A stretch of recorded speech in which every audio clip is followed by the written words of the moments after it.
Well, hey pals, Peeps here. Thanks for dropping by. I've got a couple of things to share. I went to a baseball card show about a week ago and met up with our pal Scott over at Stoops Baseball Cards and Curiosities. Wonderful guy. I've met him once before at a card show months back now. But this was one that Scott was actually set up at and had some really beautiful pieces. And so I wanted to share my what I picked up at the show and just a few budget items. And then I also wanted to share a ballpark memory because I never could get it together like a month ago or more when Brent over at Brent Richards and Baseball Cards had put out that VR. But I thought it was such a great idea that I wanted to get one out there, and I had kind of the perfect pairing of cards for it. Anyway, let's get right to it. All right, first off, let's start with the ballpark memory, probably the biggest moment I've ever experienced at the ballpark, and wanted to share it today and share it with Brent, and the responses for that VR were so great. I just thought it was a great idea. I kind of feel like, you know, we could do this year round. Yeah, so I'll share ours or mine. It's not just mine, it's mine and my better half's wonderful ballpark memory. It's we got to go back about little over 10 years, and we're going back to the 2014 San Francisco Giants team. We lived out there for decades, and this is 2014, so we had already been there for 10 years. Or more than that, actually. But anyhow, I digress. Needless to say, we were Giants fans pretty early on, and had the pleasure of being around for that 2010 championship, the 2012 championship. So we had been to a lot of games at that point. Never a playoff game, however. And come 2014, once again, there was an opportunity to land some hypothetical playoff tickets via a lottery system that the Giants would, put on, and for non-season ticket holders, that is. So the way it worked is you just had to register your name and give your information and whatnot, and you would see if you would get picked for the opportunity to buy, like I said, a hypothetical 2 tickets in my case to a hypothetical playoff game.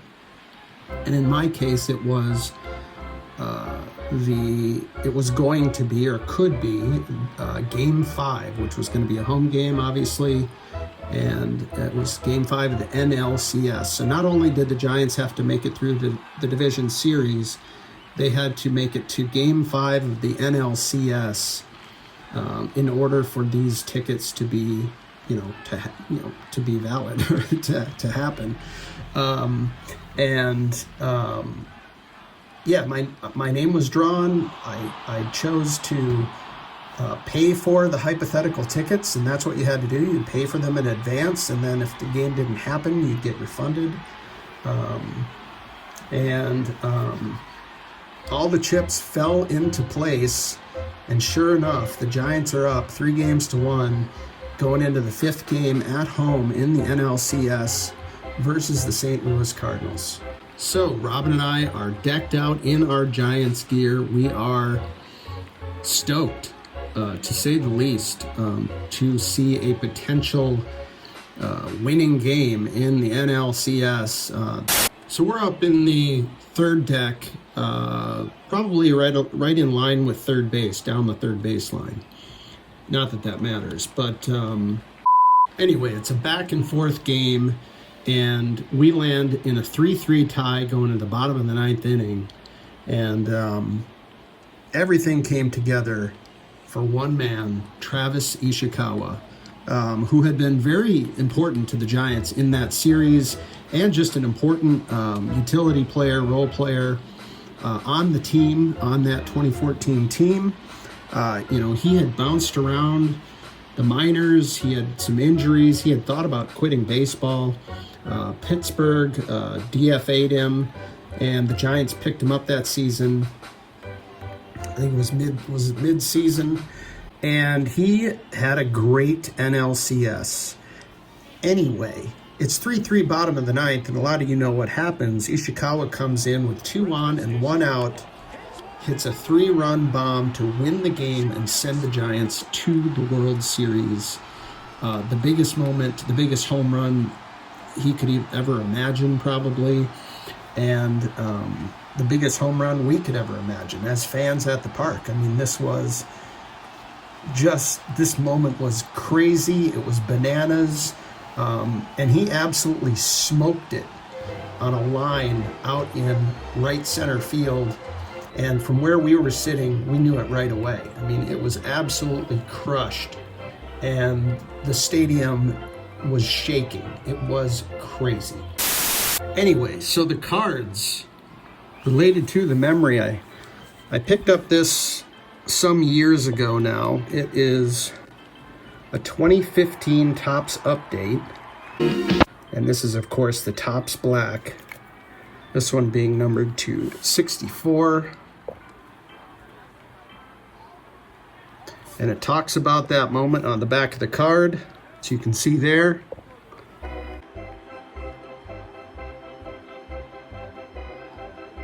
The moment was absolutely massive, and I thought this was perfect for the Ballpark Memory VR.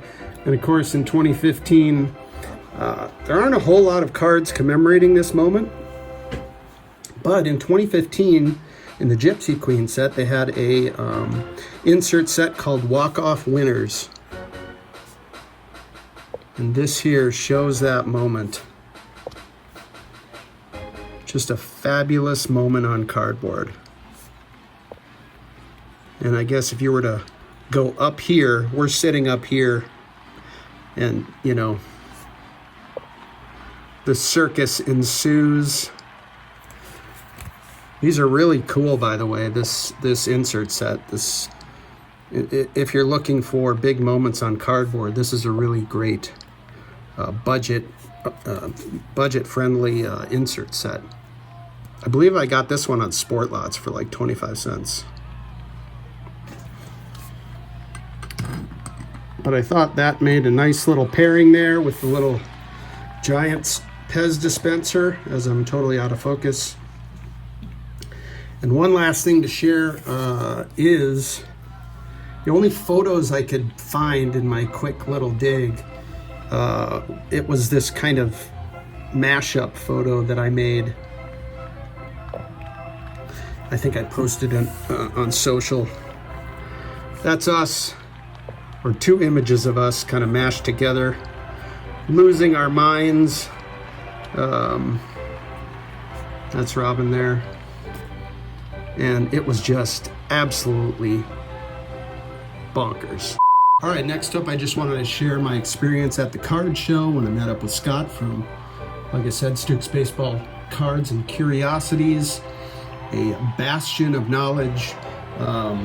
And I get there, I see him, I walk over to the table, he's set up there, as I was mentioning before, and the first thing he says is, you were, because I had met him for the first time several months ago, maybe even 5 or 6 months ago now, at a card show in a totally different part of town, but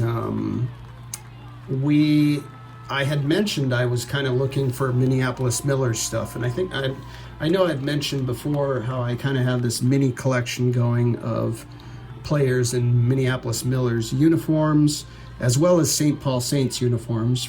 So I'm kind of working on both of those things, as those 2 teams are fairly legendary here in the Twin Cities, going back over 100 years now. But anyway, I digress.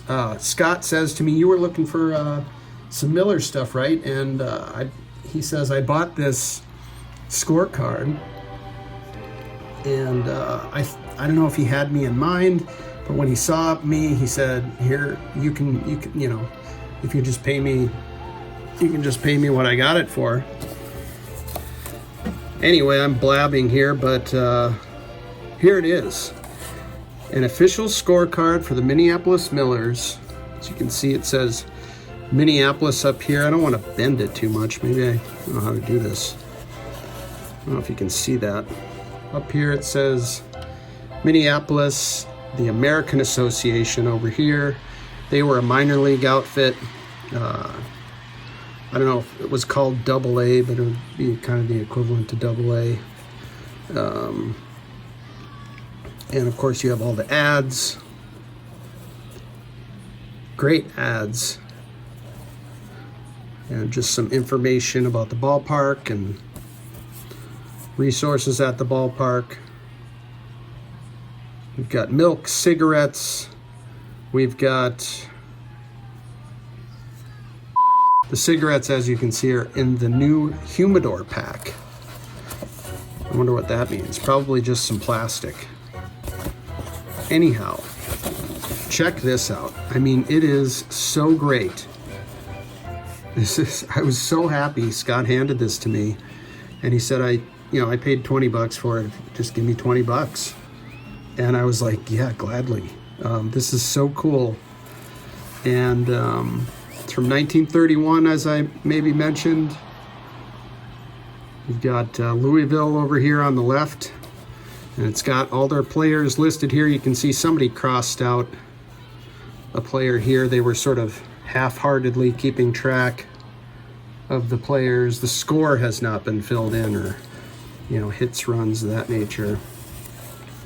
And here I'll go across the ads here. Pearson's is a famous candy outfit here in St. Paul. You got Peter's Wieners down here. It's just so cool. And of course my head went right to who are these players? Excuse me. And could I possibly find a card of one of these players? And there are some players that are somewhat well known. Not well known, but you've got George Kelly here, who's a Hall of Famer. But the cards I found of George Kelly are all shown in a Giants uniform or a Reds uniform.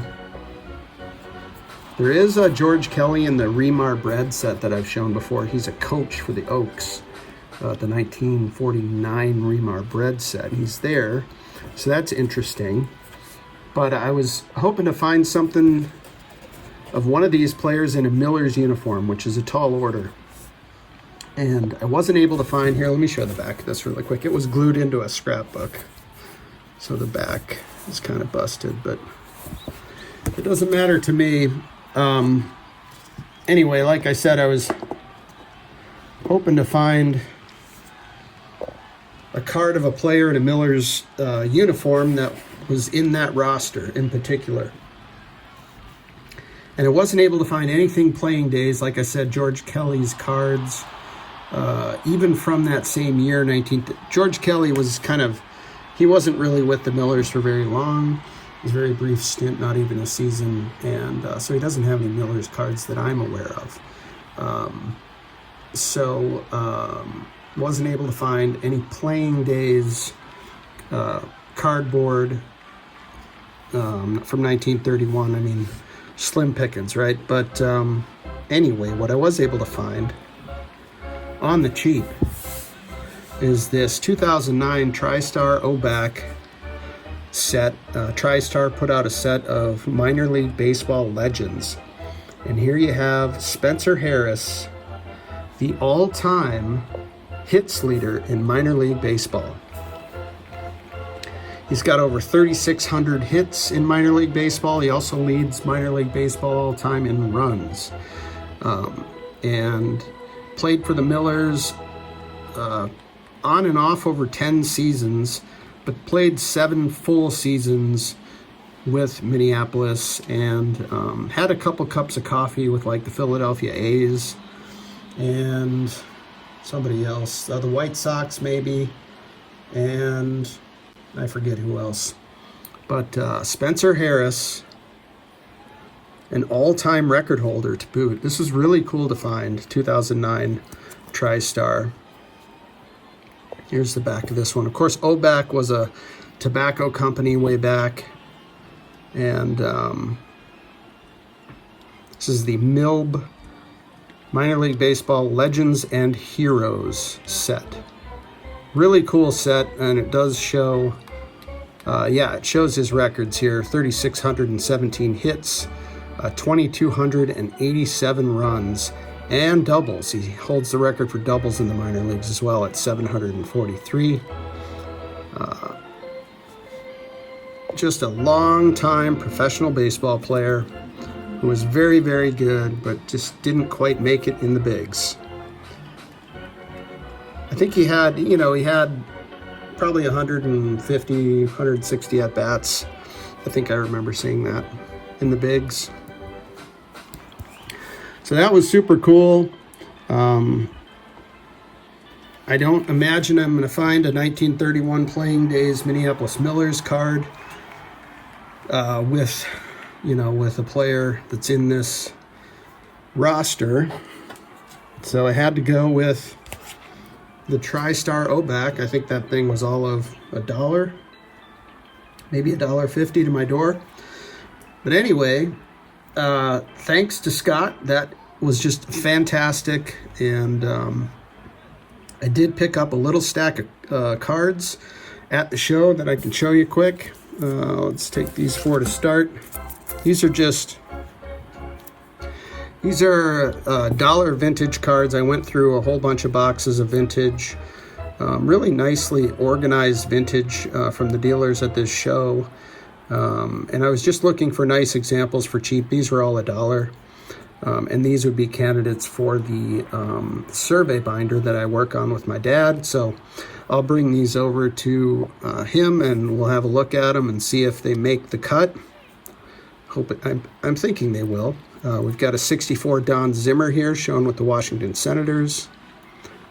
Decently centered there. And, Don Zimmer, legend. We got a Carl Furillo that has a ding up here, but it's really well centered. And I know my dad liked Carl Furillo. I have a legendary Dodger. Here's the back of this one. These are all in really nice shape for $1.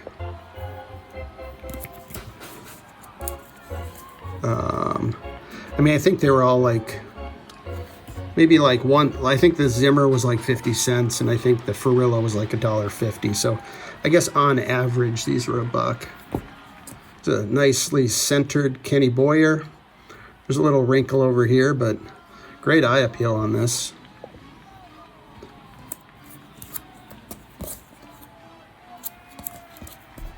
'61 Boyer. Another 64 with McCovey. This might get mailed out to a buddy of mine in San Francisco. Shown here, Friendly Foes. He's a California guy, so he remembers Leon Wagner very well, as well as, of course, Willie McCovey. I just thought that was a nice looking card for $1. Doesn't have the greatest cut on it, but I think it presents pretty well. Next, I have one of Harry Simpson, Suitcase Harry Simpson, shown here with Cleveland on the 53 Bowman color. Beautifully centered here. It's got the tape in the corner, and I've got my little tape card mini collection going, so that will go nicely in there. Of course, Harry Simpson was also a bridge player, so it fits in a number of places in my collection.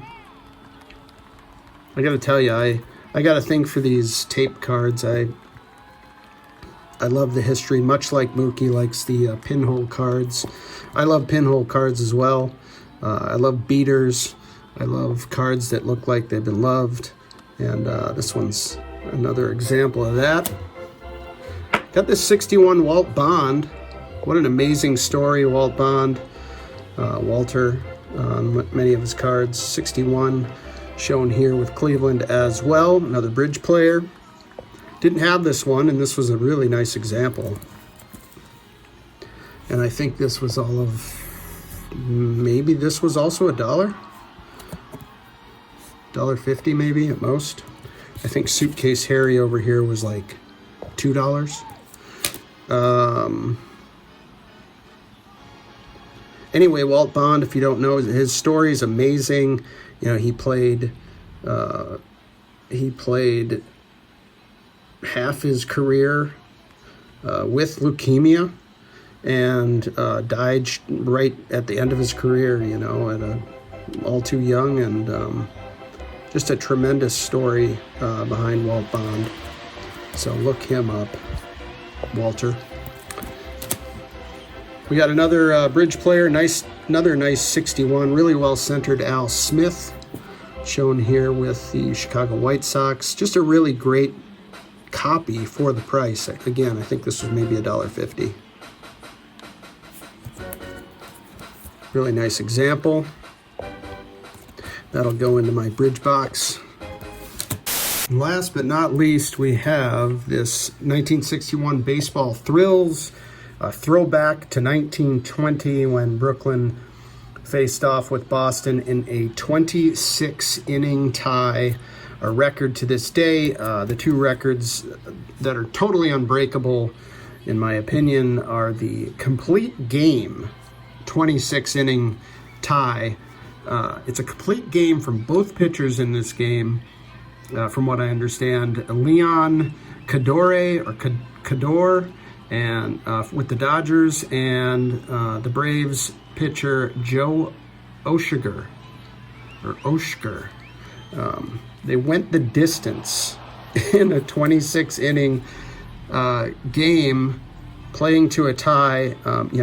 Talk about unbreakable records. That is incredible. Of course, it was 1920, but nonetheless, 26 innings from each starting pitcher. Never going to see that again. So there you have it. I appreciate you swinging by, and we'll see you next time. Take care, everybody.